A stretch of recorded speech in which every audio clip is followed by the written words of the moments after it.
small pieces of information bit by bit, because it can be too difficult to swallow the whole truth.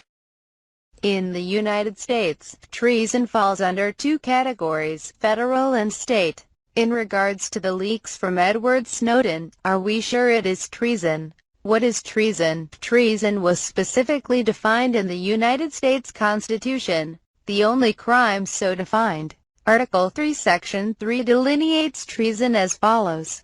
Treason against the United States shall consist only in levying war against them, or in adhering to their enemies, giving them aid and comfort. No person shall be convicted of treason unless on the testimony of two witnesses to the same overt act, or on confession in open court. More specifically, it states whoever, owing allegiance to the United States, levies war against them or adheres to their enemies, giving them aid and comfort within the United States or elsewhere, is guilty of treason and shall suffer death, or shall be imprisoned not less than 5 years and fined under this title but not less than $10,000, and shall be incapable of holding any office under the United States. Has Edward Snowden committed treason?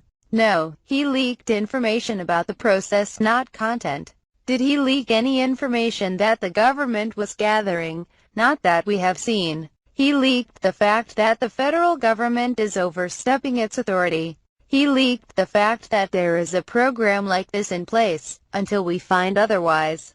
That is not treason. He has not waged war on his country. He has not given aid and comfort to the enemies of his country. He has told his country's citizens and the world what this overreaching government is up to. So, if he hasn't committed treason, why is the government after him? Because he exposed their secret operation that they did not want the citizens and the world to know about. How will this be handled?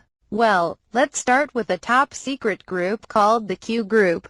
Q Group is a supposed organization within the American National Security Agency, responsible for internal security concerns, such as plugging leaks of classified information and monitoring and suppressing journalists who report on the NSA. The group is located within NSA headquarters in Fort Meade, Maryland. Does this group sound familiar? Think back to a little group called the Gestapo. The Gestapo had the authority to investigate treason, espionage, sabotage cases and any criminal attacks on the Nazi Party.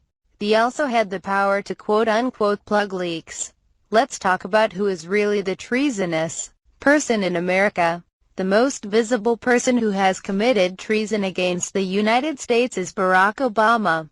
There are 13 offenses of treason that he has committed. Let's look at one of the most serious of those. Obama is guilty of adhering to the enemies of the United States, giving them aid and comfort, as witnessed by consorting with, supporting and installing to powerful federal positions persons who in writing, word and deed, have called for and promoted the overthrow of America's constitutionally guaranteed Republican form of government, and the overthrow of the United States Constitution, including but not limited to William Ayers and Bernardine Dorn, Cass Sunstein, John Holdren, Van Jones, Dahlia Mogohead, Harold Coe, and Eric Holder, in violation of U.S. Constitution.